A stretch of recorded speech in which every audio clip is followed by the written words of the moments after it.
नमस्कार। बाजार आज और कल में आप सभी का स्वागत है। मैं हूं स्वाति रायना। इस शो में हम आपको बताते हैं बाजार में आज का पूरा कारोबार कैसा रहा, साथ ही कल के लिए क्या हो आपकी स्ट्रैटेजी और कल की तैयारी कराने के लिए हमारे साथ जी बिजनेस के मैनेजिंग एडिटर अनिल सिंह भी जुड़ेंगे। अनिल जी, आपका स्वागत है। एक और खास मेहमान सेठी फिनमार्ट के एमडी विकास सेठी हमारे साथ है। विकास जी, आपका बहुत स्वागत है शो में। साथ ही पूरी रिसर्च टीम परिचय करा दें। आशीष से हम जानेंगे बाजार का आज हाल कैसा रहा, बताएंगे टाटा स्टील को लेकर वो एक बड़ी खबर भी। भारत को लेकर मॉर्गन स्टैनली की रिपोर्ट पर जानकारी हमें देंगे वरुण दुबे। फेस्टिवल सीजन में टू व्हीलर बिक्री से इंडस्ट्री क्यों है निराश, ये भी समझेंगे हम कुशल गुप्ता से। और फाइजर और मॉडर्ना दोनों में से किसकी वैक्सीन बेहतर, ये हमें बताएंगी सृष्टि। बातचीत शुरू करें उससे पहले सबसे पहले जान लेते हैं आज बाजार में कारोबार कैसा रहा। तो कारोबारी हफ्ते के पहले दिन बाजार ने फिर रिकॉर्ड क्लोजिंग दी। निफ्टी 94 अंक चढ़कर 12,874 और सेंसेक्स 315 अंक चढ़कर 43,953 के स्तर पर बंद हुआ। दरअसल कोरोना से इलाज के लिए वैक्सीन आने की खबरों से दुनिया भर के बाजारों में काफी ज्यादा जोश है और इसका असर भारतीय बाजार पर भी साफ देखने को मिल रहा है।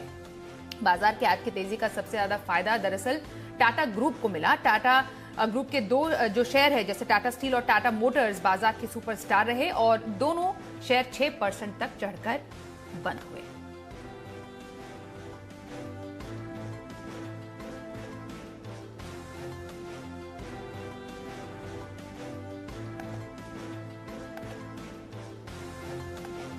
चलिए अब आज के मार्केट में क्या खास एक्शन रहा जानते हैं हमारे सहयोगी आशीष से। आशीष, आज भी बाजार में जबरदस्त एक्शन देखने को मिला है। कहां पर सबसे ज्यादा मूवमेंट रही, अपसाइड या डाउनसाइड, आपसे समझे सेक्टर स्पेसिफिक। तो देखिए, अच्छे ग्लोबल संकेतों के चलते बाजार में एक स्ट्रॉन्ग गैप अप ओपनिंग देखने को मिली और लगातार हम देख रहे हैं कि बाजार जो है लगातार हाई बना रहा है। निफ्टी में आज 1% के लगभग की तेजी देखने को मिली। निफ्टी बैंक 29,000 के पार निकला। वहीं सेंसेक्स अगर आप देखें तो इंट्राडे बेसिस पर 44,000 के भी पार निकला। सेंसेक्स अच्छी तेजी देखने को मिली। खासतौर पर अगर आप देखें तो एक ब्रॉडर मार्केट पार्टिसिपेशन देखने को मिल रहा है और एक्शन भरपूर है बाजार में। और खासतौर पर वो स्टॉक्स जो हमने आपको जी बिजनेस पर बताए सबसे पहले। वीडियो में आगे बढ़ने से पहले डिस्क्रिप्शन बॉक्स में जो लिंक दिया गया है वहां पे क्लिक करके इंडिया के नंबर 1 ब्रोकरेज हाउस जीरोडा के साथ जुड़िए, जहां पे आपका ब्रोकरेज 0 लगेगा और अगर लगेगा तो वो भी सिर्फ 20 रुपये इंट्राडे ट्रेडिंग के लिए। पहले आप देखिए टाटा स्टील, आपको स्टॉक सुमित जी और राकेश जी ने बताया था दिन के दौरान गजब की तेजी स्टॉक में देखने को मिली। इसके अलावा अगर आप देखें तो इंडियन होटल ये स्टॉक आपको राकेश कुणाल चार्ट कर्नल में बताया गया था। गोदरेज प्रॉपर्टीज भसीन साहब ने बताया और बजाज इलेक्ट्रिकल्स आपको पालविया जी ने बताया। दिन के दौरान बढ़िया उछाल यहाँ पर देखने को मिला। सेक्टर स्पेसिफिक एक्शन की बात करें तो बैंकिंग स्टॉक्स लीड में थे। 2% की तेजी निफ्टी बैंक में देखने को मिली और काफी दिनों के बाद स्टेट बैंक ऑफ इंडिया में बड़े मूव्स आते हुए दिखे। 4% से ज्यादा का उछाल यहाँ पर देखने को मिला। एयू बैंक में अगर आप देखें तो रेंज ब्रेकआउट रहा। इंडियन बैंक और इंडेक्स कंट्रीब्यूटर एचडीएफसी बैंक में भी अगर आप देखें तो खरीदारी का रुझान देखने को मिला। एनबीएफसी स्टॉक्स भी हाई बीटा होते हैं और खासतौर पर आप देखिए Chola investments, Bajaj finance, HDFC limited, MNM finance, यहाँ पर बढ़िया खरीदारी देखने को मिली। और रियल एस्टेट स्टॉक्स में भी जो है एक्शन भरपूर होता हुआ दिख रहा है। गोदरेज प्रॉपर्टीज के बारे में मैंने आपको बताया। कोल्टे पाटिल में अच्छा रुझान देखने को मिला। फिनिक्स मिल, शोभा, यहाँ पर भी खरीदारी देखने को मिली। लेकिन ऑयल एंड गैस सेक्टर अगर आप देखें तो कहीं ना कहीं एक लागत साबित हो रहा है। ओएनजीसी यहाँ पर नतीजों के बाद गिरावट देखने को मिली। रिलायंस इंडस्ट्रीज, बीपीसीएल लगभग जो डिसइन्वेस्टमेंट, स्ट्रैटेजिक डिसइन्वेस्टमेंट की खबरें वो डिस्काउंटेड नजर आ रही थी। कोई बड़ा प्लेयर नहीं आ रहा सामने, इसके चलते आप देखिए कि थोड़ा सा गिरावट यहाँ पर देखने को मिली इंट्राडे बेसिस पर। आईओसी में भी हल्की गिरावट का रुझान देखने को मिला। और क्योंकि इनवर्स कोरिलेशन होता है बाजार की तेजी, इसलिए फार्मा के सिलेक्टेड स्टॉक्स में थोड़ी सी बिकवाली का प्रेशर देखने को मिला। आप देखिए फाइजर अच्छे न्यूज फ्लो के बाद एक प्रॉफिट बुकिंग का सिलसिला यहाँ पर देखने को मिल रहा है। मिड कैप स्पेस से एफडीसी, टोरेंट फार्मा हल्की गिरावट के साथ बंद हुए। शुक्रिया आशीष। आज बाजार पर सेक्टर स्पेसिफिक जानकारी हम तक पहुंचाने के लिए एक नजर एफआईआईज और डीआईआईज के डेटा पर भी डाल लेते हैं। एफआईआईज यानी विदेशी संस्थागत निवेशकों ने कैश मार्केट में आज 4,905 करोड़ रुपए की खरीदारी की है। वहीं डीआईआईज यानी घरेलू संस्थागत निवेशकों ने आज 3,829 करोड़ रुपए की बिकवाली की है।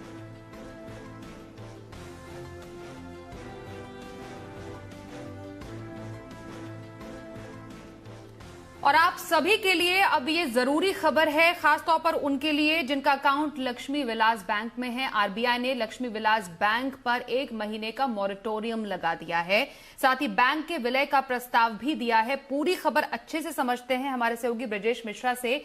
ब्रजेश, सबसे पहले जरा ये समझाएं, लक्ष्मी विलास बैंक पर मॉरेटोरियम का मतलब क्या हुआ, ग्राहकों को क्या जानने की जरूरत है, और ये विलय का जो प्रस्ताव है उसके क्या मायने हैं?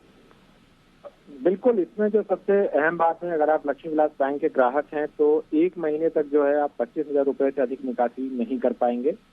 और दूसरी बात यह है कि लेकिन इससे घबराने की कोई बात नहीं है, क्योंकि बैंक की हालत जो है बहुत अच्छी नहीं थी। इस वजह से रिजर्व बैंक ने इस पर मॉरेटोरियम लगाने का फैसला किया है।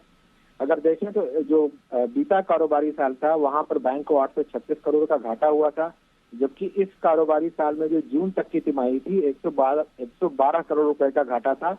और इस बात की रिजर्व बैंक को आशंका थी कि जो बैंक का एनपीए है और जो घाटा है वो दोनों आगे जाकर के बढ़ने वाले हैं, और बैंक में और नई पूंजी आने की कोई गुंजाइश नहीं दिख रही थी। इसलिए जो है रिजर्व बैंक ने ये पाबंदी लगाई है। इस पाबंदी के तहत ये होगा कि किसी और तरह का कोई खर्चा जो है बैंक नहीं कर पाएगा।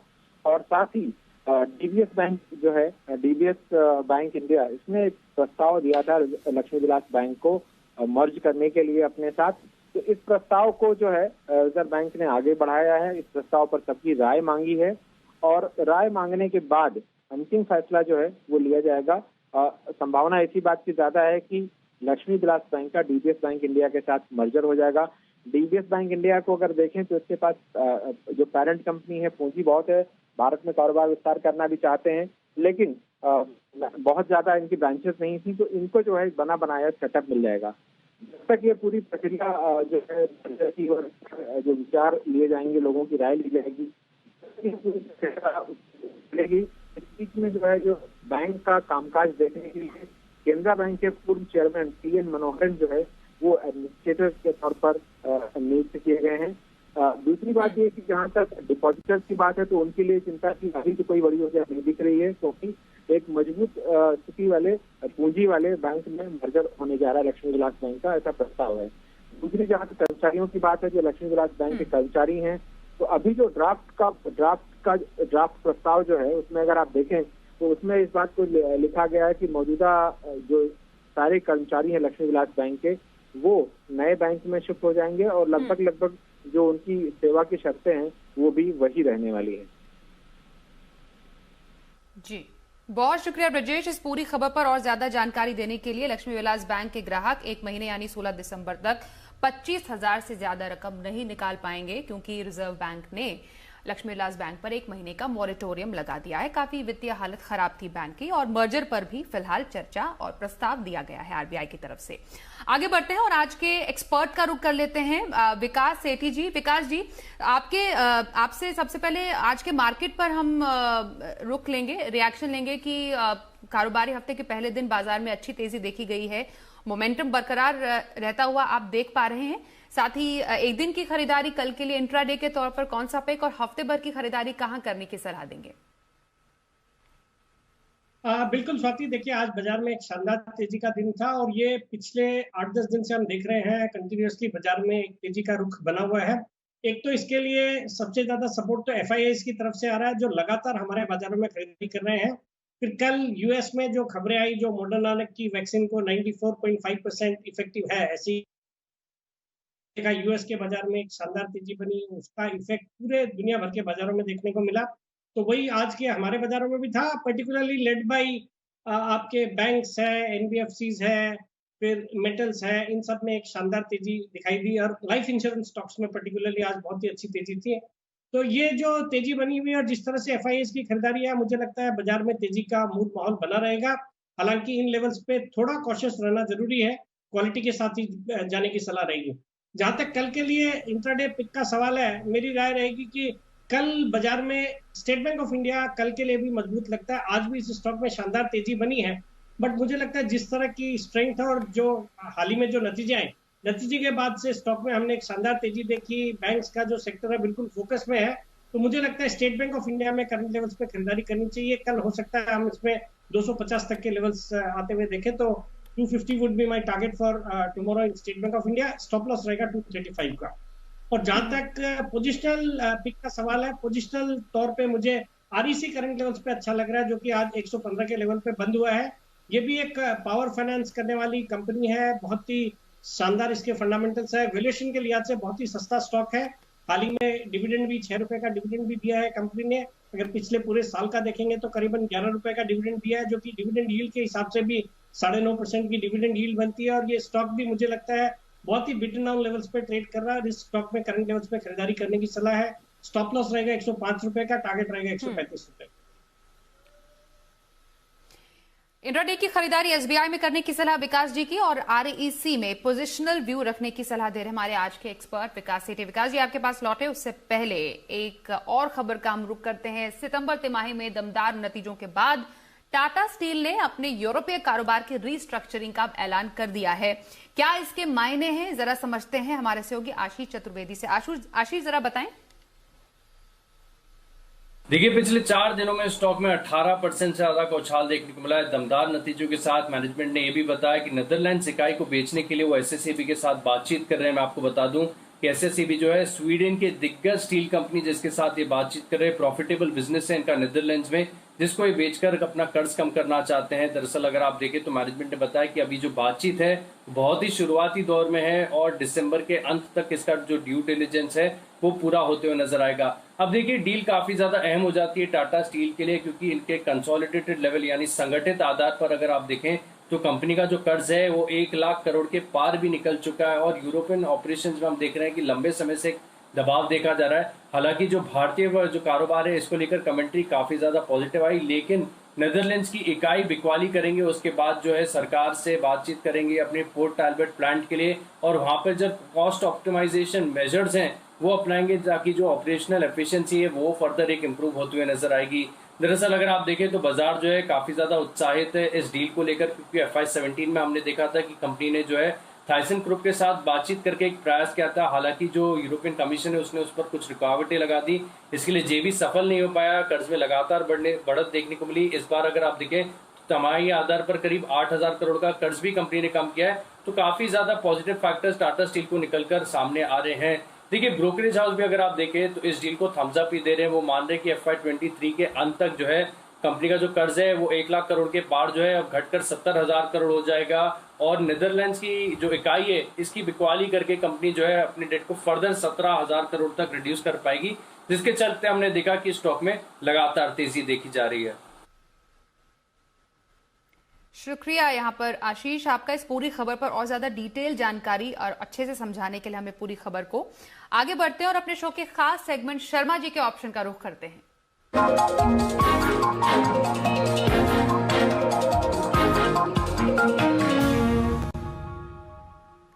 HDFC सिक्योरिटी से बीके शर्मा हमारे साथ जुड़ चुके हैं। शर्मा साहब, बहुत स्वागत है आपका एक बार फिर शो में। आज आप दर्शकों को कल की बम्पर कमाई का कौन सा ऑप्शन बताएंगे? जी नमस्ते स्वाति जी, आपको और आपके सभी दर्शकों को। तो आज मैं एक नहीं 2 ऑप्शन सुझाऊंगा। पहला तो वोल्टास जो काफी जोर शोर में चल रहा है और यहाँ पे 780 की नवंबर कॉल मैं सजेस्ट करूंगा 15 रुपए 50 पैसे में लेने के लिए, और स्टॉप लॉस रखें 12 रुपए। इसमें ध्यान रखा जाना चाहिए कि अगर आप आवश्यक नहीं कि 15-50 पे ही लें, अगर आप 14 पे भी लेंगे 14 पे लीजिए, लेकिन स्टॉप लॉस 12 रुपए ही रखिए। टारगेट आपका 24 रुपए रहेगा। ठीक है। दूसरा है टाटा पावर। टाटा पावर 58 रुपए पे के आसपास क्लोज हुआ है। यहाँ पे 58 रुपए की स्ट्राइक प्राइस की मैं कॉल सजेस्ट कर रहा हूँ नवंबर महीने की। 1 रुपए पैसे पर ली जा सकती है। स्टॉप लॉस रखें 1 रुपए का, टारगेट रहेगा 3 रुपए। यहाँ भी वही कि आवश्यक नहीं कि आप 1.65 पे ही लें, अगर आप इंतजार करें थोड़ा नीचे का 1.50 भी मिले और भी बेहतर है, लेकिन स्टॉप लॉस ध्यान रखिए वो 1 से नीचे नहीं करना है और टारगेट वही रहेगा। धन्यवाद, जय हिंद। शो में अब जानते हैं कल के लिए बाजार पर स्ट्रैटेजी। जी बिजनेस के मैनेजिंग एडिटर अनिल सिंघवी से बात करते हैं। Anil ji, very good evening. आज तो बाजार में दमदार एक्शन देखने को मिला। कल खास तौर पर किन सेक्टर्स पर नजर रखनी चाहिए और निफ्टी और बैंक निफ्टी के अहम लेवल्स क्या होंगे? देखिए, जिस तरह से बाजार नई लगातार छू रहे हैं, मोमेंटम बहुत ही स्ट्रॉन्ग है। हर गिरावट में लोग खरीदारी करते हुए दिख रहे हैं और ग्लोबल मार्केट से भी संकेत कोई खास बुरे नहीं, थोड़ी सी सुस्ती के। और उम्मीद करें कि अगर डाउ आज 50-100 पॉइंट ऊपर नीचे की रेंज में बंद होता है तो भारतीय बाजार अपना कल का जो सेशन है उसमें मोमेंटम और आगे बढ़ाते हुए नजर आएंगे। बैंक निफ्टी डेफिनेटली कल भी एक्शन में रहेगा और जिस तरह से 29,000 के ऊपर की आज बैंक निफ्टी में क्लोजिंग मिली है, मुझे लगता है बैंक निफ्टी 29,500 29,550 के आसपास जाने की तैयारी में। अब जो बैंक निफ्टी पर सपोर्ट के तौर पर काम करेगा वो होगा 28,700 से 28,850 की रेंज। कल ये मजबूत सपोर्ट के तौर पर रहेगी और मुझे लगता है कल भी बैंकिंग शेयर एक्शन में रहने चाहिए। जहां तक निफ्टी का सवाल है 12,750 12,800 अब कल के लिए मजबूत सपोर्ट के तौर पर निफ्टी पर काम करेगा और ऊपरी स्तर पर 12,975 से 13,025 ये वो रेंज होगी जहां तक निफ्टी जाने की कोशिश कर सकता है। खरीदारी लगातार होती दिख रही है, मुझे लगता है अब यहाँ से और आगे बढ़ाने की और 13,000 तक ले जाने की जिम्मेदारी बैंक निफ्टी की और बैंकिंग शेयरों की होगी, क्योंकि निफ्टी अपने लगातार लाइफ टाइम हाई बना रहा है लेकिन बैंक निफ्टी अब भी अपने लाइफ टाइम हाई से कुछ दूर है। 30,600 के आसपास के जो लाइफ टाइम हाई है बैंक निफ्टी में, वहां से अभी भी आपके पास कम से कम 1,000-1,200 पॉइंट की जगह है, तो थोड़ी और तेजी वहां पर हो सकती है। तो यहाँ से बैंकिंग शेयरों की लीडरशिप रहनी चाहिए, ये साफ दिख रहा है। दूसरी बात, ग्लोबल मार्केट्स की मजबूती के साथ जो आपने पूछा सेक्टर्स और कौन से एक्शन में रह सकते हैं, मेटल शेयरों में बड़ी जबरदस्त मजबूती है और हल्के फुल्के करेक्शन के बाद मेटल शेयर फिर से तेजी दिखा सकते हैं। और तीसरा सेक्टर एक और जो मजबूत नजर आता है वो है फार्मा शेयरों का। फार्मा शेयरों में अभी और तेजी बाकी है। तो ये 3 सेक्टर ऐसे हैं जो बाजार को लीड करने का काम कर सकते हैं। जी शुक्रिया अनिल जी हमारे साथ शो में शामिल होने के लिए और कल के लिए बाजार पर स्ट्रैटेजी सेक्टर स्पेसिफिक कहां पर एक्शन रह सकता है बताने के लिए। चलिए आगे बढ़ते हैं और जानते हैं वायदा बाजार में ऑप्शन की किस रणनीति से मिलेंगे आपको कल कमाई के मौके।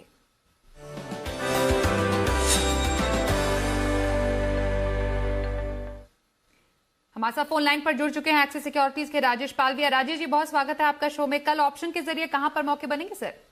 Good evening Swati ji. देखिए आज भी जिस तरीके से मार्केट ने मोमेंटम अपना कंटिन्यू रखा और मार्केट बुलिश साइड में ही ट्रेड कर रहे हैं, ग्लोबल क्यूज भी पॉजिटिव है, डेटा भी देखें, डेरिवेटिव डेटा भी देखें तो पुट राइटर्स काफी एग्रेसिव है। लोअर स्ट्राइक प्राइस पे 12,700 12,800 की स्ट्राइक पे भी आज पुट राइटिंग की एक्टिविटी काफी एग्रेसिव देखने को मिली। तो इससे कहीं ना कहीं ये क्लियरिटी आती है कि मार्केट को यहाँ से और ऊपर की तरफ मूव होना है और हम बहुत नजदीक हैं 13,000 के एक साइकोलॉजिकल लेवल के पास। तो हमें लगता है कि मार्केट अब यहाँ से और मोमेंटम तेजी का बनाएगा और यहाँ से 13,000 के लेवल हम बहुत जल्द देखने को मिलेंगे।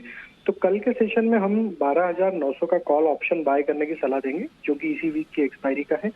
आज क्लोज हुआ है 52 के आसपास। इसमें स्टॉप लॉस रखेंगे 30 रुपीज का। टारगेट हम प्रोजेक्ट कर रहे हैं 85 से 95 के। तो मोमेंटम और जिस तरीके से बैंकिंग स्टॉक बैंक निफ्टी और निफ्टी में बना हुआ है तो हमें लग रहा है कि 12,900 का कॉल ऑप्शन बाय किया जा सकता है ये एक्सपायरी का और उसमें अच्छे प्रॉफिट बनने के चांसेस हैं। स्टॉक स्पेसिफिक बात करें तो हमें जो स्टॉक कल के सेशन के लिए अट्रैक्टिव लग रहा है वो है ग्रेसिम। ग्रेसिम में देखें तो पिछले दिनों में काफी अच्छा एक्यूमुलेशन देखने को मिला। जिस तरीके के इसके सेटअप है हमें लगता है ग्रेसिम कल के सेशन में बाय करना चाहिए। 865 के टारगेट हमें लगता है कल आते हुए दिखना चाहिए। 830 के स्टॉप लॉस से ग्रेसिम बाय करने की भी सलाह देंगे।